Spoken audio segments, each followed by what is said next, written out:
Bismillahirrahmanirrahim. Assalamualaikum warahmatullahi wabarakatuh. Hamdan wa syukran lillah, wassalatu wassalamu ala rasulillah wa ala alihi wa sahbihi wa man wala, amma ba'du. Para pemirsa yang dirahmati oleh Allah Subhanahu wa taala, Nabi sallallahu alaihi wasallam pernah bersabda, "Ala inna fil jasadi mudghah, idza saluhat saluhal jasadu kullu, wa idza fasadal jasadu kullu, ala wahya al-qalb." Sesungguhnya di dalam jasad manusia itu ada segumpal daging. Apabila baik, maka baiklah seluruh tubuh. Apabila rusak, maka rusak juga seluruh tubuh. Ala, ingatlah, dia itu adalah hati. Para pemirsa, hati merupakan pusat dari seluruh aktivitas kita sehari-hari. Hati secara fisik, secara medis, apabila baik keadaannya, maka fisik manusia juga akan baik. Apabila hati rusak, sakit, maka seluruh tubuh juga akan sakit. Secara mental, Imam Al-Ghazali pernah menyatakan bahwa inti daripada akhlak, perbuatan, tingkah laku manusia itu terletak pada hatinya. Jadi apabila kita ingin memperbaiki akhlak seseorang, maka perbaikilah hatinya. Orang yang rusak itu karena rusak hatinya. Orang solih itu karena solih hatinya. Maka sekali lagi, untuk membentuk moral yang baik, akhlak yang mulia, yang utama adalah harus fokus kepada bagaimana agar hati itu tetap dalam keadaannya yang sehat. Hati yang sehat itu adalah hati yang bersih, hati yang suci. Pertanyaannya adalah, apa yang bisa membuat hati itu kotor sehingga hati itu tidak suci lagi keadaannya? Yang mengotori hati itu adalah penyakit hati tentunya. Perbuatan-perbuatan dosa, maksiat, perasaan iri, perasaan dengki, takabur, riya, semua itu adalah penyakit hati. Apabila itu kita lakukan, satu demi satu kita lakukan, maka penyakit itu akan menumbuhkan rona hitam dalam hati. Hari ini misalnya kita berlaku sombong, sedikit saja sombong, maka akan nempel rona hitam dalam hati.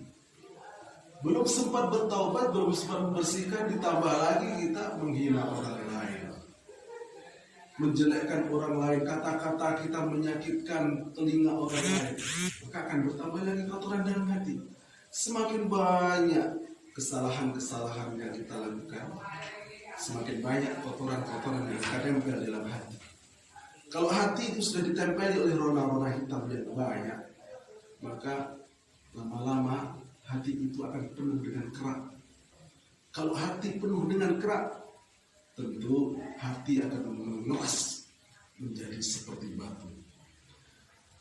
Para hadirin yang dirahmati oleh Allah Subhanahu wa taala, hati yang kotor akan menutup cahaya yang sebenarnya sudah ada di dalam hati itu sendiri, yang disebut dengan nurul qalb. Nur hati itu sebenarnya berbinar-binar di dalam diri kita. Sejak kita dilahirkan ke dalam dunia ini, kita ada nur di dalam hati itu. Namun perbuatan-perbuatan salah, perbuatan-perbuatan dosa akhirnya menjadi hijab, menutup hati kita, sehingga nur itu tidak bisa terpancar keluar. Mata yang ada dalam hati itu tidak bisa melihat. Basirah namanya. Akibatnya apa, saudara-saudara? Kalau hati itu tertutup oleh kotoran-kotoran dan tidak segera kita bersihkan, maka potensi ketuhanan yang ada dalam diri kita itu tidak akan bisa termanifestasi keluar menjadi kata-kata bijak, tidak termanifestasi dalam perbuatan akhlak yang mulia. Yang terjadi justru kebalikannya. Kalau hati itu kelam, hitam, ya kata-kata yang keluar dari dalam hati, keluar melalui mulut, itu menjadi kata-kata yang selalu menyakitkan telinga. Yang keluar dari hati, kemudian menjelma melalui tangan kita ini akan selalu membuahkan malapetaka. Bukan menjadi tangan yang suka menolong, kebalikannya. Oleh karena itu, penting sekali untuk selalu menjaga kesucian hati ini. Momentum puasa Ramadan ini, mari kita gunakan untuk menjaga kesucian hati. Bagaimana caranya? Hati yang kotor, yang dikotori oleh sebab dosa dan perbuatan-perbuatan yang salah yang kita lakukan itu, apabila kita rajin beristighfar, astagfirullahaladzim, astagfirullahaladzim, maka akan luntur kotoran-kotoran itu. Kanjeng Nabi Muhammad SAW yang sudah maksum, dijamin tidak pernah melakukan kesalahan, beliau masih menyempatkan untuk selalu bertaubat, membaca istighfar tidak kurang dari 70 kali dalam sehari. Sehingga pantaslah kalau kita melihat baginda Muhammad itu orang yang soleh, sempurna, insan kamil, karena hatinya begitu mulia, karena hatinya begitu bersih. Maka ibarat gelas gitu ya. Apabila kita ingin membuat segelas air kopi, yang pertama-tama harus dilakukan adalah mensucikan dulu gelas itu, mencuci dulu. Apalagi gelas itu bekas digunakan untuk membuat susu, tentu harus dibersihkan dulu. Setelah dibersihkan baru dituangkan kopi, gula, dan airnya, maka jadilah segelas air kopi yang sedap untuk diminum. Begitu juga sebaliknya, begitu juga dengan hati kita.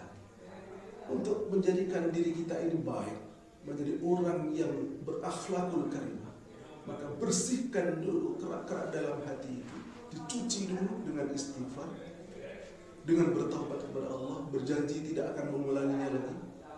Kalau sudah bersih, baru kemudian dituangi dengan nilai-nilai akhlak yang mulia, dengan berzikir, dengan beribadah, dengan beramal soleh.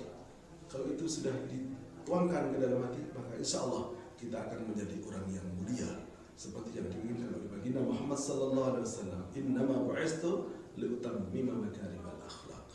Jadi itulah yang disebut oleh Al-Ghazali, bahwa untuk menyucikan hati itu ada 3 tahap: tahalli, tahalli, dan tajalli.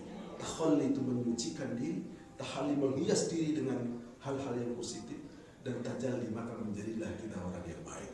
Insya Allah, kalau selama berpuasa ini kita serius melakukan puasa ini, hati kita akan dibersihkan oleh Allah, dan ditambah lagi dengan ibadah kita akan mengisi hati kita dengan nilai-nilai yang positif, dan akhirnya nanti insya Allah kita akan menjadi orang yang bertakwa. Amin ya rabbal alamin.